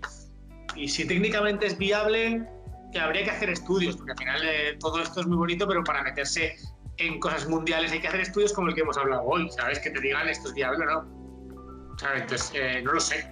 Habría que hacer un estudio de verdad que es viable. Yo lo pongo en esa hipótesis, ¿no? De si hemos visto lo que pasaría si llegamos al punto de 100% renovables de aquí a 2060, con otra tecnología que no emite CO2 como es la nuclear, se podría subsanar un poco el fallo. Es el último tema que yo quería comentar, que es la velocidad de la transición, ¿vale? Con nuclear, ¿cuánto tiempo cuesta montar las nucleares? Súper lento.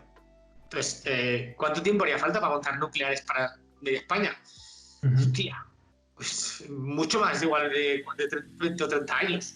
Entonces, si estamos planteando que estamos en 2020 y que en 2050 hace falta que todo sea renovable, hace falta, bueno, que es lo que se ha dicho, igual es imposible con nuclear, igual complementándolo sí, pero es que igual es imposible con renovable también. Ahí es donde yo quería llegar. Entonces, cuando yo estuve en la conferencia de Íñigo, habló de un tema que es la tasa de retorno energético, que yo cuando lo leí por primera vez entendí que era la típica variable esta que se habla siempre de cuánto tiempo un panel solar tarda en devolver la energía que ha usado en generarse, pero no hablaba de esto. Hablaba de ese mismo concepto aplicado a sociedades, ¿vale? Que aplicado a sociedades es un poco lo mismo, pero es mucho más complejo, que es cuánta energía utiliza la sociedad en generar energía. Es el mismo concepto, pero a nivel flujo y sociedad. Es decir, cuánto autoconsumo de energía está teniendo el sector energético. ¿Cuánta energía consume el sector energético, ¿no? Entonces, esto se dicta una tasa de retorno que él la explicó muy bien en sociedades como los lobos, que decía, un lobo, la tasa de retorno energética es el éxito en la caza menos la caza. Es decir, un lobo puede ir mucho a cazar y si cada vez que caza, que va a cazar, caza, tiene una tasa de retorno energético muy alta. La energía que gasta en ir a cazar la recupera rápido. Pero si va un huevo a cazar y no caza nunca, se muere. Porque está empleando un montón de energía en ir a cazar, ¿vale? Entonces, se hablaba de que hay una pirámide como la de Maslow en la que las sociedades, históricamente, esta tasa de retorno energético es súper relevante. ¿Por qué? Para que se dé, pues de abajo arriba es extraer energía, refinar energía, transporte, cultivar alimentos, cuidar de tu familia, la educación, la sanidad y el arte y las ciencias, ¿vale? Entonces, esta pirámide en todas las sociedades, la romana, que está muy intrínsecamente relacionada a la tasa de retorno. Cuando podemos sacar energía de una manera muy barata, podemos hacer arte y ciencia. Cuando es muy cara energéticamente, podemos a duras penas cuidar de nuestra familia, ¿vale? Eso es a nivel social, va de aquí, ¿no? Entonces, actualmente estamos en tasas de retorno, ellos tienen la simulación, bla, bla, bla. Estamos en tasas de retorno como de 16. Eso quiere decir que obtenemos 16 veces más energía de la que gastamos para sacarla, ¿vale? Y eso es sobrado para las artes, para las ciencias, para todo. Se calcula sociológicamente que hace falta 14 o 13 para que haya ciencia y artes, ¿vale? Para que los lobos hagan ciencia y arte. Los lobos no hacen ciencia y artes en el fondo porque les pasa eso. Al final, no, porque al final es que es así. Las sociedades, ten en cuenta que, porque él lo explicaba muy bien y decía, por ejemplo, ¿por qué el descubrimiento del fuego fue tan relevante? Porque el descubrimiento del fuego fue un subidón en esta tasa del copón, porque teníamos que dejar de ir a cazar. Entonces, era mínimo. Entonces, ¿qué pasa? Que si simulamos esta tasa de retorno en la transición muy rápida, la energía que hace falta para instalar tantos paneles y tantas placas en tan corto plazo es brutal. Entonces, hacemos que el sector energético se lleve toda la energía de la sociedad, todo el potencial de la sociedad, y lleguemos a tasas de retorno de 3 en el pico más bajo. Es decir, que por cada 3 unidades de energía que estamos obteniendo, estamos gastando una entera en el sector energético. Una entera que sería en los paneles, en bla, bla, bla, bla, bla. Esto, en la pirámide que estamos hablando antes, no llega ni para cultivar alimentos. Para cultivar alimentos hace falta 5. Es decir, sí, según este estudio, es demasiado rápido 40 años. La sociedad, si todo el mundo entero hiciera esto, la sociedad colapsaría. Eso es jodido. La conclusión, es jodido. Es momento de plantearnos, ¿no?, de si queremos ir hacia esa reducción del cambio climático, de qué forma hacerlo, ¿no? Porque parece ser que no todo es no generar o generar energía limpia, ¿no? Hay muchos factores que ver, y si en realidad esto, de aquí a 2060, puede ocurrir esto, habrá que replantear, ¿no?, cómo podemos llegar a esa punto. La única solución es muy clara, es la misma que hemos hablado para la movilidad. Se llama reducir. Nada más. Porque entonces todos estos números cambian. Si consumes menos, pues ya puedes hacerlo. Pues la transición a 2050 implica la mitad de placas y por tanto la mitad de problemas. Ya está. Esa es la única solución. De hecho, lo hemos visto ahora, ¿no? Hemos reducido la movilidad. ¿Cómo están los medidores de aire en las ciudades? Claro, llevamos aquí años y años haciendo cosas de renovables, bla, bla, bla, para conseguir bajar en un 1%. Coronavirus, no sé qué, 25% de reducción por hábitos. Blanco y en botella. No sé si la sociedad lo entenderá, que los hábitos son lo importante. Entonces, todo este estudio que hemos hablado lleva a la conclusión de que hábitos es la única solución. Todo el resto de cosas llevan al colapso al final. Si seguimos con el mismo nivel de consumo, sinceramente es mejor que hagamos una transición a renovables mucho más lenta y que sigamos con el petróleo un tiempo. Porque los efectos del cambio climático serán menores que los de poner tal cantidad de placas solares. Entonces habría que plantearse una transición energética a 2100 y ver qué pasa con el mundo si el cambio climático nos mata. Pero es que si seguimos consumiendo lo mismo, nos mataremos nosotros mismos. Pues yo creo que ha quedado hemos tocado bastantes temas, todas las energías posibles y sobre todo qué pasaría, ¿no?, si hacia lo que hagamos, hacia el futuro 100% renovable en corto plazo. No sé si, Marcos, si esa conferencia a la que has asistido, que yo tengo el PDF, ¿hay alguna forma de alguna web de Íñigo a la que acceder? Como hemos hablado mucho de Íñigo en este podcast, le voy a preguntar a ver si tiene algún sitio donde pueda ser públicos datos, porque yo tengo datos, claro, pero son temas que me ha mandado él personalmente, no los hemos publicado. Entonces, que me diga él, porque yo creo que es algo muy relevante y la verdad es que me gustó mucho su conferencia. Ojalá más gente llame a este hombre para que hable y no tenga que contarlo yo de correo y lile, porque es muy interesante, son datos y tal. Y si eres suficientemente inteligente para querer entenderlos y quieres entenderlos, son muy dilucidados. O sea, te enriquecen mucho, ¿no? Y te iluminan un poco en la idea. Pues lo intentaré, y si estáis escuchando esto, ir a la descripción de tanto en la plataforma que estéis como en la visual en YouTube, y seguramente si conseguimos este dato hay una dirección web para ver exactamente de lo que hemos hablado hoy. Muchas gracias, Marco, de nuevo por estar aquí. Te tendríamos un montón de horas más porque la verdad que da para mucho hablar sobre estos temas, ¿eh? Oye, muchas gracias. Me alegro de que mis chapas te gusten. Pues muchas gracias y hasta el próximo podcast, que seguro que... Un abrazo. Por aquí. Gracias a vosotros. Un abrazo. Chao. Pues hasta aquí la entrevista de esta semana. Ya veis que ha sido bastante extensa. Hemos tenido a Marcos Rupérez de nuevo y también, pues ya aprovechando que está aquí y nos aporta su conocimiento, le hemos preguntado, aparte de esa energía renovable, por esto que ha pasado esta semana, ¿no? De ese precio negativo del petróleo, que ahora sí que es verdad que ya está volviendo a subir, pero para que entendamos un poco, ¿no?, por qué ha pasado esto. Y la verdad que es muy importante, ¿no? También nos preguntaban la semana pasada por Twitter, ya sabéis que podéis mandar las consultas a podcast@pasateoeléctrico.es, pero que casi todas estas semanas están escribiéndonos por redes sociales los oyentes y nos escribieron sobre los biocombustibles, qué manera habría, ¿no?, de factible sería, pues aparte del hidrógeno y del eléctrico, que en maquinaria, por ejemplo, agraria o en otro sector, pudieran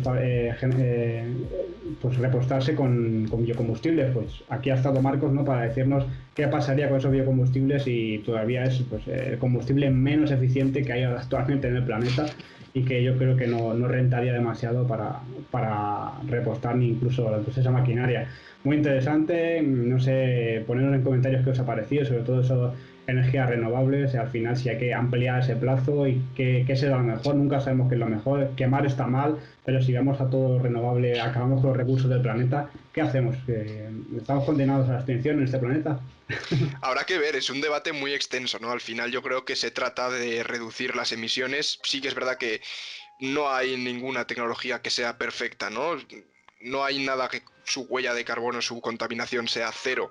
Si pones un molino vas a tener que, si la contaminación visual, si pones una placa solar, en fin, te puedes sacar cosas negativas a todas las tecnologías que se implanten, pero bueno, al final yo creo que se trata de avanzar hacia ese mundo en el que se contamine lo menos posible, ¿no? El transporte sea lo más eficiente posible, las industrias contaminen lo menos posible, las calefacciones también, en fin, que todo el consumo energético al final, no de electricidad, sino energético en general, sea lo más eficiente y lo menos contaminante posible. Entonces, sin duda, muchísimas gracias a Marcos por haber estado esta semana en el podcast de Pásatelo Eléctrico. Ha sido un auténtico placer tenerte otra semana más por aquí, y muchísimas gracias a todos los que nos habéis escuchado y a los que compartís nuestros episodios, que la verdad es que tenemos que reconocer, David, el otro día lo estuvimos hablando, que YouTube no sabemos qué le pasa, que de repente han bajado un montón, no sacan los vídeos, no los publica bien, pero bueno, en fin, muchísimas gracias a todos los que lo compartís con vuestros cuñados y nada.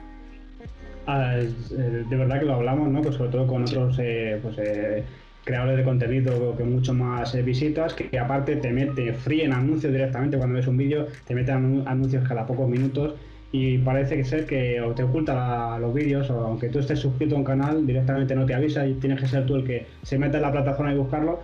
Pues sabéis que cada domingo y cada semana, ¿no?, estamos aquí para que podáis escuchar, y dar también las gracias, Miguel, a Íñigo Capellán, ¿no?, el portavoz de este estudio que ha hecho su grupo de científicos, que dejaremos, como hemos hecho, en la descripción. Espero que leáis, ¿no?, porque es posible que publiquemos próximamente el PDF donde se resume todo este estudio que ha hablado Marcos hoy sobre las energías renovables. Así que espero que os haya gustado este podcast, ¿no?, que os dé que hablar, y sobre todo que vuestra opinión, qué opináis. ¿Está bien esto de las renovables hasta 2060? ¿Preferís esperar un poco más? ¿Consideráis que este estudio no es riguroso? Porque yo creo que es muy importante, ¿no?, que la gente investigue sobre esto. Y lo han hecho bastante bien. Yo creo que no hay lugar a dudas según lo han hecho este grupo de científicos. Así que nada, os dejo la palabra a vosotros, y como siempre, Miguel, nos despedimos hasta la semana que viene. Pásatelo eléctrico. ¡Au!